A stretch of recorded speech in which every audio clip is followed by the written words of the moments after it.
Oke, lanjut ya. Oke, saya kasih informasi lagi.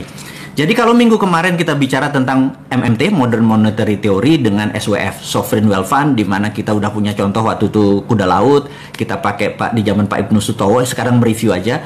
Kemudian kita menggunakan contoh seperti Dubai atau contoh seperti Aramco, Saudi Aramco, di mana ke depan mereka akan menggunakan Sovereign Wealth Fund, dan kita menyarankan Indonesia tidak perlu ngutang. Jadi contohnya gini, kita audit nikel kita, katakanlah nikel kita nilainya 1000 billion, kemudian 20% nikel kita forward, kita ambil uang 200 billion dolar untuk membangun Nusantara. Tidak perlu hutang karena kita memforward. Jadi bukan pinjaman ala Ibu Menteri. Ini beda karena ini kan negeri Sontoloyo ya, bukan negeri yang di seberang itu. Jadi kalau kita nggak bakal ngutang, ngutang tuh bukan kita banget. Ngutang tuh bukan anak milenial. Anak milenial tuh cash gitu ya. Karena kita kaya, bener nggak? Ngapain ngutang? Terus kedua adalah mengenai printing money. Printing money ini menjadi penting. Jadi kita tahu generasi tua di atas kita ini takut sekali sama namanya inflasi, karena mereka pernah merasakan susahnya inflasi. Atau negara tidak dikontrol seperti tahun 98, inflasi sangat cepat sekali sehingga barang-barang nilainya menjadi tak bernilai.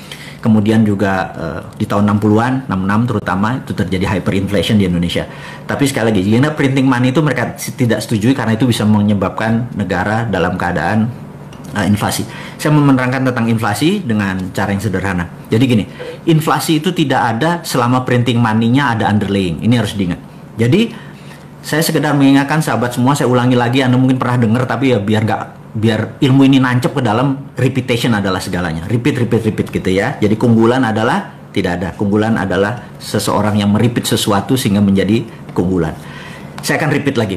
Jadi kita tahu di awal tahun 89 terjadilah dialog yang sangat menarik di mana Deng Xiaoping pada saat itu pemimpin Cina sedang berhadapan dengan demo masyarakat Cina yang pengen negaranya menjadi demokrasi. Kemudian ada 11 jenderal dari Partai Komunis Cina yang menghadap Deng Xiaoping bilang, lebih baik kita tidak menjadi negara demokrasi, mereka kita babat. Tapi kalau Anda memilih demokrasi, Anda memilih memenangkan perjanjian seperti dengan Ronald Reagan. Jadi waktu tahun juga ada perjanjian dengan Ronald Reagan untuk jadi Cina 40 tahun kemudian menjadi negara demokrasi. Kami bersebelas tebas saja lehernya gitu ya. Kami nggak usah ngikutin. Deng Xiaoping sangat dilema, kemudian keputusannya adalah dia memilih sahabat dia, jenderal yang 11 itu, kemudian dia libas itu demonstran dan Cina menjadi negara tertutup.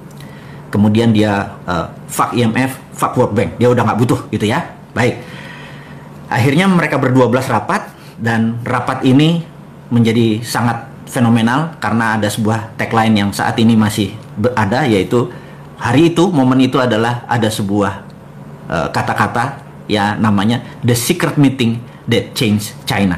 Disitulah adalah masa meeting rahasia yang merubah Cina sampai sekarang, yaitu mereka menggunakan dua currency, satu renminbi, satu yuan. Yuan untuk di luar China, renminbi di dalam Cina. Renminbi dicetak berdasarkan proyek. Nah, saya memberi contoh nih ya, saya memberi contoh gimana caranya pada saat misalnya si Sontoloyo ini jadi presiden. Contoh ini ya, jangan ngarepin, saya nggak akan pernah mau.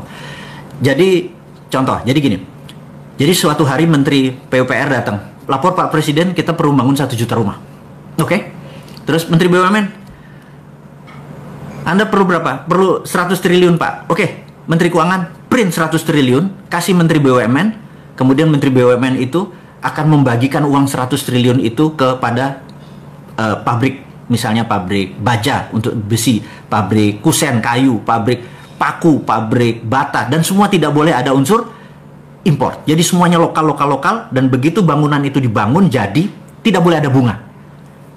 Orang bayar tidak boleh ada bunga. Kemudian tidak boleh harga dinaikkan. Jadi misalnya 1 meter persegi dari bangunan tersebut adalah 3 juta per meter, makanya 100 meter persegi ya 300 juta. As it is.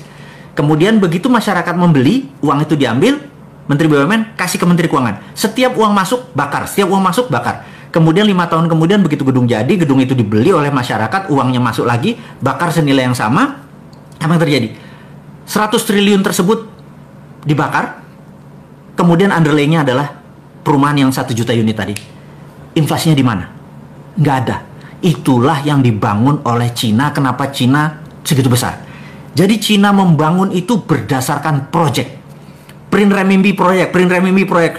Dulu renminbi dan yuan itu benda yang berbeda, tapi sekarang 30 tahun kemudian renminbi dan yuan satu, udah nggak kita bicarakan lagi. Nah, kemudian begitu Amerika saat ini perang sama Tiongkok, apa yang dilakukan oleh Amerika? Amerika bisa melakukan dollar reserve value. Apa itu dollar reserve value? Dollar reserve value itu begini, cadangan devisanya Cina berupa dolar sekitar berapa? 2 triliun dolar atau 2000 billion. Apa yang terjadi kalau dolar dipotong jadi separuh sehingga nilai devisa dia menjadi separuh? Indonesia yang 130 billion dolar dipotong separuh, bubar Indonesia ini langsung, nggak bisa beli minyak, nggak bisa beli pangan dan lain sebagainya. Jadi sangat sensitif begitu devisanya dipotong. Apa yang Cina lakukan saat ini? Dia menciptakan e-renminbi.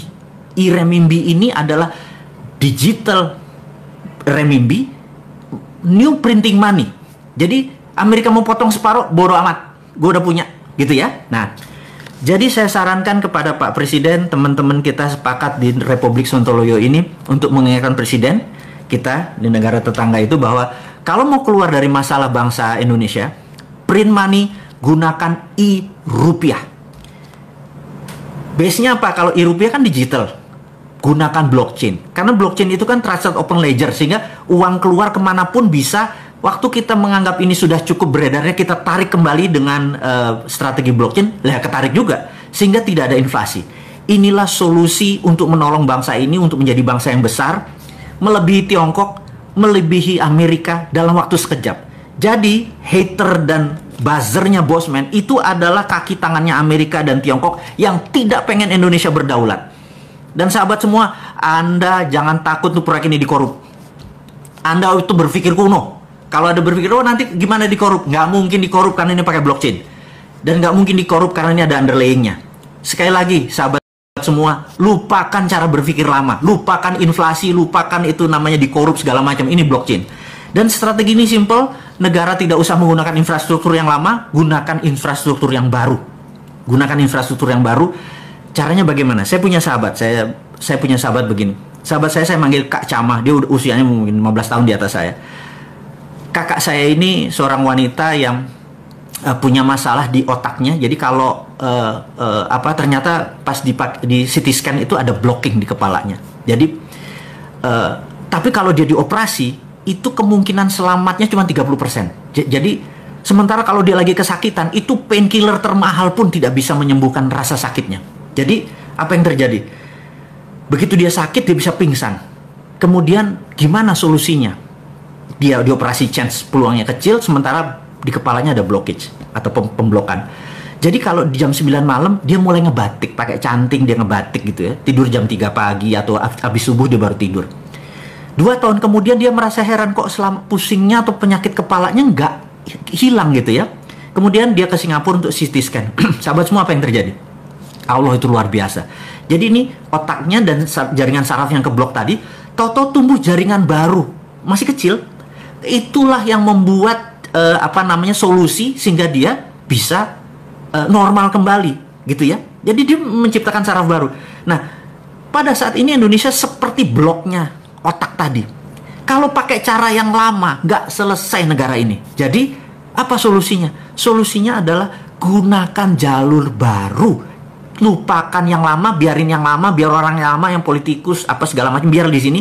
Kita yang muda-muda gunakan jalur baru. Itulah yang akan kita lakukan segera, gunakan e-rupiah. Jadi sahabat, rasanya kalau bisnis seperti apa yang kita sebut tadi, atau ekonomi seperti tadi, kelihatan gampang. Sesungguhnya segampang itu. Yang dibikin rumit itu mereka, supaya kita anak muda, atau Anda, bukan saya udah tua, yang anak muda seperti kalian semua itu tidak mau mengelola negara ini. Sahabat, adik-adikku, ambil 4 tahun lagi Anda yang harus berdaulat. Kalau ini nggak dipakai juga e-rupiah, kita tunggu 4 tahun lagi dengan sabar. Saya kasih itu semua, dan jangan harap saya minta posisi. Anda yang lebih berdaulat. Saya cuma mau ngewirit jagongan aja lah, makan jagung di rumah, guyang-guyu, ketawa-ketawi. Itu membuat umur saya mungkin jadi 100 tahun. Daripada saya harus berada di tengah-tengah Anda yang muda-muda, saya malu gitu ya. Jadi sahabat semua, di ujung pembicaraan topik hari ini, semoga sahabat semua berkenan. Semoga sahabat semua bisa menjadi panji-panji pejuang-pejuang digital patriotism, di mana kita akan merebut kembali kedaulatan, tidak mulai dari kapanpun, tapi dari sekarang. Anda harus terus belajar, Anda terus semangat. Sekali lagi, COVID itu ada, dan kita harus nggak boleh kalah dengan COVID. Globalis itu ada, kita nggak boleh kalah dengan globalis. Kita harus punya strategi itu, kita terus berjamaah, kita terus saling kontak, kita terus selalu bersama-sama. Akhirul kalam dari saya ucapkan.